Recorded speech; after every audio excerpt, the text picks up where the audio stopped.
জামাত খুবই smart player এবং তারা এটাকে নানাভাবে ম্যানেজ করতে পেরেছে। যেমনটা আমরা জানি যে ছাত্র শিবির ছাত্রলীগের মধ্যে ঢুকে কিভাবে একটার পর একটা বিশ্ববিদ্যালয়ে তারা জিতে চলেছে এবং তাদের কোনো লজ্জারও ব্যাপার নেই যে আমরা ছাত্রলীগ করেছি, আমরা এখন শিবির, তারা প্রকাশ বলছে। আপনাদের স্বাগত জানাই আমি আমার রাজনৈতিক বিশ্লেষণ শুনবার জন্য।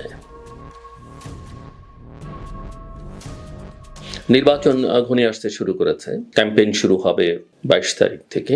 কারা নির্বাচনে প্রতিদ্বন্দ্বিতা করছেন সেটা মোটামুটিভাবে 21 তারিখের মধ্যে চূড়ান্ত হয়ে যাবে। কিন্তু জনমনে এখনো আশঙ্কা আছে যে নির্বাচনটা আদৌ শেষ পর্যন্ত হবে কিনা, হলে কিসের বিনিময়ে নির্বাচন হবে, কত রক্তের বিনিময়ে, কত জীবনের বিনিময়ে, আর হলে শেষ পর্যন্ত সেটা কেমন ধরনের নির্বাচন হবে। এটা কি 14, 18, 24-এর পুনরাবৃত্তি হবে? এমনিতেই একটা বড় রাজনৈতিক দল এবং তার অ্যালাইজরা নির্বাচনে নেই।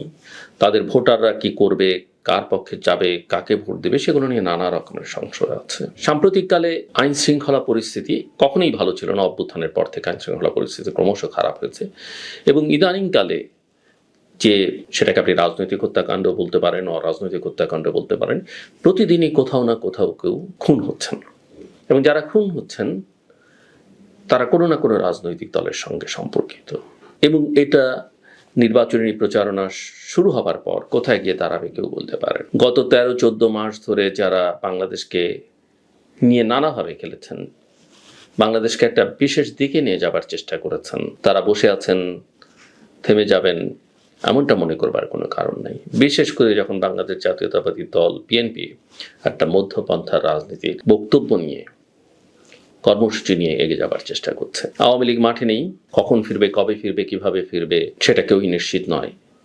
কিন্তু এই তাদের যে লক্ষ কোটি ভোটার, তারা কি করবে, কোথায় যাবে, তাদের জন্য এটা অস্তিত্বের প্রশ্ন অনেক সময়। জামাত কি করবে?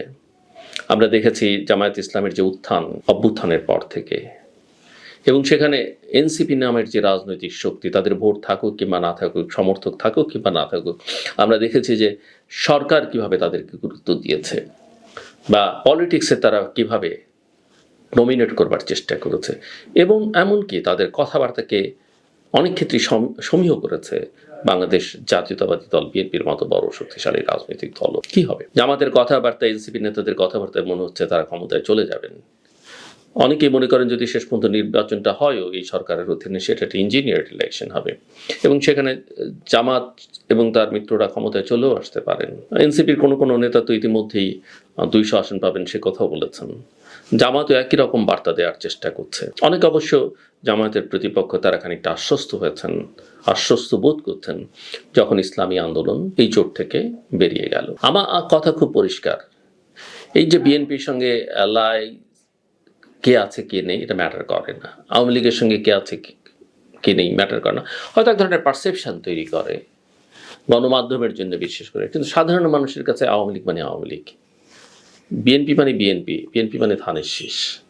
একইভাবে জামাত এবং জাতীয় পার্টি, এর বাইরে অন্যরা কে আছে কি নেই, যারা কখনোই ইতিহাসে একটা আসনও পায় না, তাদের থাকা না থাকায় কিছু যায় আসে না। আপনি যত আসনই প্রার্থী দেন না কেন, দিন শেষে ম্যাটার করবে জামাত আসলে কি করবে। আর দেশি বিদেশি সবার কাছে তরুণ হিসেবে এনসিপির একটা আবেদন আছে, আবেদনটা ক্ষয়িষ্ণু, তারা কি করবে। সো তারা যদি নির্বাচন থেকে কোনো কারণে লেভেল প্লেইং ফিল্ডের অজুহাত দেখিয়ে আইন শৃঙ্খলা পরিস্থিতি ঠিক নয় সরে যায়, তাহলে নির্বাচনটা ঝুঁকির মধ্যে পড়ে যাবে এবং সেই নির্বাচন এই সরকার করতে পারবে কিনা, বিএনপি করতে পারবে কিনা, বা বিএনপি কতটা চাপ প্রয়োগ করে নির্বাচন করলে সেই নির্বাচনকে কিভাবে দেখা হবে, সেগুলো পরের প্রশ্ন। কারণ জামাত এবং এনসিপির হিসেব নিকেশ খুব পরিষ্কার, এই সরকার যতদিন আছে এইভাবে যতদিন চলবে তাদের জন্য সুবিধা। এত অনুকূল পরিবেশ তারা কখনো রাজনীতিতে পায়নি জামায়াত ইসলামী। সো সরকার দীর্ঘায়িত হলে, বিলম্বিত হলে নির্বাচন তাদের জন্য অনেক সুবিধা, কারণ প্রশাসন সহ নানা জায়গায় তাদের লোকজনকে তারা বসিয়ে ফেলেছে। অনেকে মনে করতে পারেন না এর তো বিএনপির সঙ্গে সম্পর্ক ভালো, ও তো আওয়ামী লীগ, এগুলো বলে টলে খুব একটা লাভ নেই।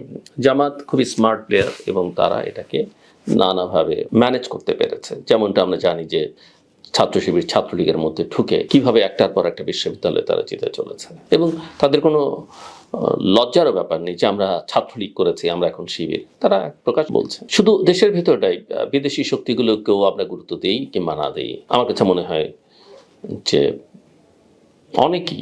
অনেক দেশই জামাতের প্রতি এখন বেশ সহনশীল। অর্থবিত্তে এবং নানা জায়গায়, বিশেষ করে রাস্তায় দাঁড়িয়ে ফাইট টাইট করতো জামাত যথেষ্ট পরিমাণে শক্তিমান, এবং এটা তারা বিভিন্ন সময় দেখিয়েছে। কাজেই জামাতের সঙ্গে এনসিপির সঙ্গে কে থাকলো না, দ্যাট ডাজন্ট ম্যাটার। তারা কতটা নোংরা পলিটিক্স করবে, কতটা ভালো পলিটিক্স করবে, সেটা শুধুমাত্র জামাতের উপরে নির্ভর করে। সো আর এই সরকারের মধ্যে আইন শৃঙ্খলা পরিস্থিতি উন্নয়নের, একটা ভালো নির্বাচন করবার কোনো লক্ষণ আছে বলে আমি মনে হয় না। আমি তো দেখি না নির্বাচন কমিশন বা সরকার জাতীয় সংসদ নির্বাচন নিয়ে কিছু বলছে। তাদের সমস্ত আগ্রহ, মাথা ব্যথা গণভোট নিয়ে। প্রচারণা চালাচ্ছেন, উপদেষ্টারা বিভিন্ন জায়গায় যাচ্ছেন, বিভিন্ন জেলায় যাচ্ছেন, এনজিওগুলোকে ডেকে এনজিওগুলো বলছে হ্যাঁ ক্যাম্পেইন করবার জন্যে, প্রশাসন হ্যাঁ এর পক্ষে ভূমিকা রাখছে বা ক্যাম্পেইন চালাচ্ছে। সো এটা খুবই স্পষ্ট যে সরকার আসলে কি চাইছে, কেন চাইছে। শেষ পর্যন্ত কোন নির্বাচন হবে, কোনটা হবে না, আদৌ কোনোটা হবে কিনা, সেটা নিয়ে ভাববার যথেষ্ট অবকাশ রয়েছে।